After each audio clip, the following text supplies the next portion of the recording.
everyone, this is Shweta Singh and I welcome all of you to this session on Textbook Super Coaching.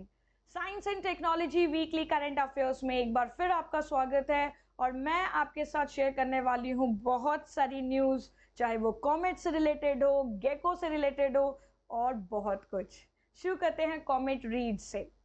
तो recently James Webb space telescope के NIR spec instrument ने discover किया कि comet 238P read के surrounding water vapour present है।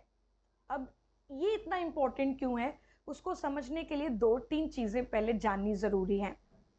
पहले तो comet Read जो है that falls into the category of the main belt comets which reside in the main asteroid belt. अब जो मेन एस्टेरॉइड बेल्ट है वो मार्स और जुपिटर के बीच में प्रेजेंट है, इनके ऑर्बिट्स के बीच में।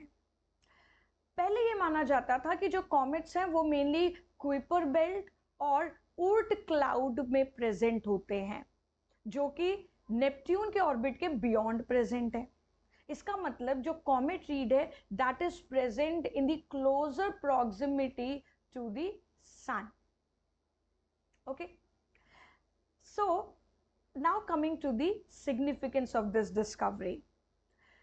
पहले ये अज्यूम किया जाता था कि water from the early solar system can not be retained in the closer proximity to the sun, but recently जो ये डिस्कवरी हुई उसने इस एजम्पशन को चैलेंज किया है, क्योंकि comet Read is present in the closer proximity to the sun and it is having the water vapour in its surrounding.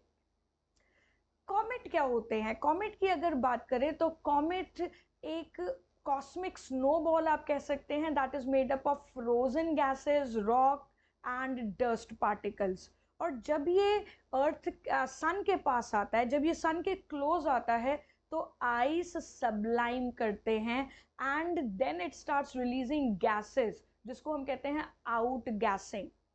So it appears in the form of a bright outflowing atmosphere around the nucleus of the comet, जिस nucleus को हम कहते हैं comma, और एक streaming tail of gas हमें नजर आती है. So this is the comet. Now comet reed के बारे में एक बड़ी capturing mystery है, और वो क्या है कि इसके अराउंड, इसके जो वोलेटाइल मटेरियल है उसमें कार्बन डाइऑक्साइड डिटेक्ट नहीं किया जाता, जो कि एक सिग्निफिकेंट पोर्शन बनाता है कॉमेट्स में। तो यहाँ पर कार्बन डाइऑक्साइड प्रेजेंट नहीं होता। चलिए, तो हम आते हैं नेक्स्ट न्यूज पे, and this news is from Mizoram. Recently Mizoram university और Max Planck institute of biology जो कि जर्मनी में है, यहाँ के रिसर्चर्स ने आइडेंटिफाई किया है एक नया स्पीशीज फ्लाइंग गेको का मिजोरम में, जिसको नाम दिया गया गेको मिजोरमेंसिस। नाउ जो गेको है वो वर्ल्ड वाइड केवल 13 स्पीशीज इनकी नोन है, जो कि टाइकोजोन सब जिनस में आते हैं। तो ये रेप्टाइल्स हैं जो कि टाइकोजोन सब जिनस में आते हैं, और ये साउथ ईस्ट एशिया में मेनली पाए जाते हैं। इनका यूनिक फीचर की बात करें तो they can glide between the trees. ये नॉक्टर्नल होते हैं, इनके वेब्ड फीट होते हैं और फ्लैट टेल पाई जाती है। ये मिजोरम के लिए खास बात है क्योंकि मिजोरम स्टेट के नाम पे ही इस स्पीशीज का नाम पड़ा गेको मिजोरमेंसिस।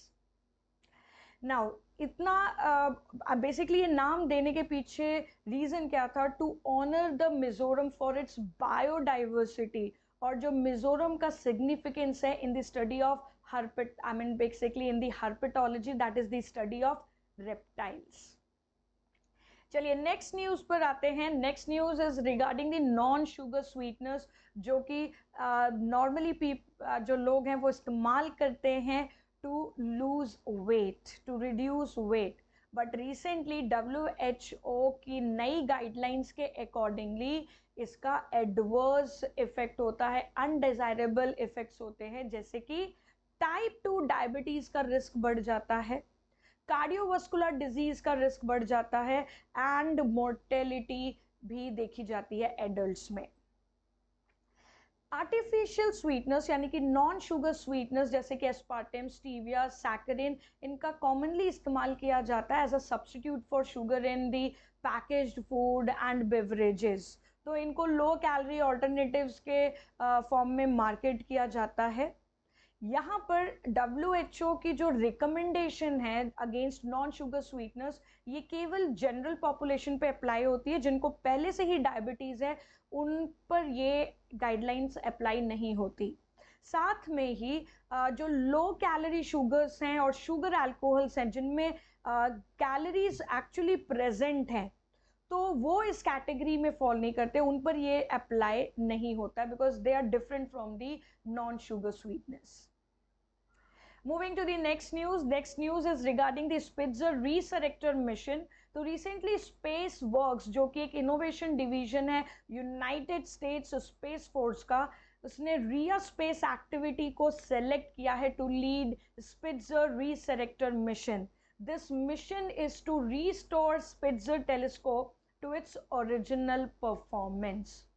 तो basically Spitzer space telescope is well renowned for its infrared imaging capabilities. ये 2003 में लॉन्च किया गया था और इसका फंक्शन जो डिसाइड किया गया था 5 साल के लिए, but it exceeded too much. I mean over 16 years इसने अपना फंक्शन परफॉर्म किया and helped in the study of the universe. Then due to its जो challenging orbit था, due to its challenging orbit and lack of communications with the earth, इसको इसकी service को stop किया गया, इसको रिटायर किया गया 2020 में। नाउ रिया space activity will try to restore the function of the Spitzer Space Telescope by using the in space service assembly and manufacturing technique जो कि यूएस एयरफोर्स और स्पेस फोर्स ने डेवलप की है। चलिए आगे बढ़ते हैं। एक और चीज, Spitzer space telescope once its function will be restored, तो इसका जो मेन फोकस होगा that will be to detect NEOs यानी कि नियर अर्थ ऑब्जेक्ट्स जिनको माना जा सकता है कि वो हमारे प्लैनेट के लिए हैजार्डस हो सकते हैं, तो उनको डिटेक्ट करना, उनको कैरेक्टराइज करना इसका मेन फोकस होगा। हम आते हैं अगली खबर पर and this is from the department of telecom. Sanchar Saathi portal launch किया रिसेंटली डिपार्टमेंट ऑफ टेलीकॉम ने and this portal is designed to assist individuals in blocking and tracking their lost and stolen mobile phones throughout India. तो अगर आपका भी कभी phone चोरी हो जाए या फिर कभी फ़ोन खो जाए तो आप उसको ट्रैक कर सकते हैं, आप उसको रिकवर कर सकते हैं संचार साथी पोर्टल के द्वारा। This portal is powered by the central equipment identity register जिसको हम कहते हैं CEIR, जिसमें आइडेंटिटी वेरिफिकेशन के बाद लॉ इन्फोर्समेंट एजेंसीज और टेलीकॉम सर्विस प्रोवाइडर्स के साथ ये पोर्टल कम्युनिकेशन स्टेब्लिश करेगा और जो रिपोर्टेड लॉस्ट मोबाइल फ़ोन होगा उसको तुरंत ब्लॉक करेगा। तो इसके लिए इंडियन गवर्नमेंट ने मैंडेटरी कर दिया है disclosure of IMEI number, I mean before their sale, इसके विद इन द कंट्री, ठीक है, उसके सेल के पहले ही IMEI नंबर को डिस्क्लोजर को मैंडेटरी कर दिया गया है। Now telecom operators and the CEIR system, इन्होंने वो कैपेबिलिटी डेवलप की है so that they can access the IMEI number and linked mobile number of devices।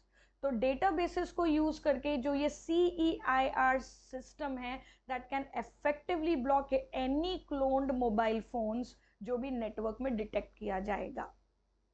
हम आते हैं एक और न्यूज़ पर and this is about the country's first commercial passenger flight using sustainable aviation fuel.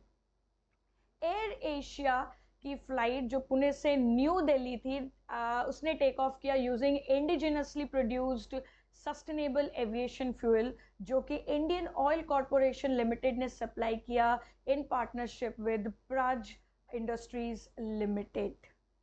This is a major milestone in India's efforts towards net zero emission by 2070. तो ये थी इस हफ्ते की साइंस एंड टेक्नोलॉजी की weekly current affairs.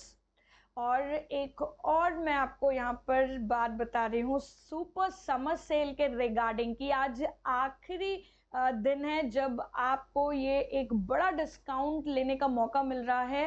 जोश code का इस्तेमाल करके CDS CAPF FCAT का सब्सक्रिप्शन आपको मिल रहा है केवल 3,704 रुपये में, लेकिन केवल आज के लिए ही ये वैलिड है क्योंकि ये सुपर समर सेल थी 19 से 21 मई तक।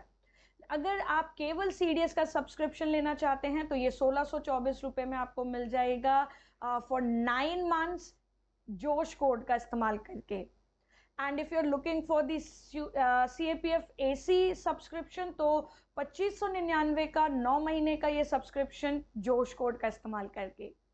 और अगर आप केवल FCAT के लिए सब्सक्रिप्शन लेना चाहते हैं तो जोश कोड का इस्तेमाल करके आपको 1754 में ये सब्सक्रिप्शन मिल जाएगा। और एक और ऑफर आपके लिए है कि CDS और FCAT का भी यहाँ पर कॉम्बिनेशन है सब्सक्रिप्शन में, और जोश कोड का इस्तेमाल करके वहाँ पर भी आपको मिलता है भारी डिस्काउंट। बट याद रखिएगा ये ऑफर केवल आज के लिए ही है। Thank you everyone. Do not forget to subscribe this channel, and here is the message of the day. There are no limits to what you can accomplish except the limits you place on your own thinking. So subscribe this channel and do like this session. Thank you everyone. Take care. Jai Hind.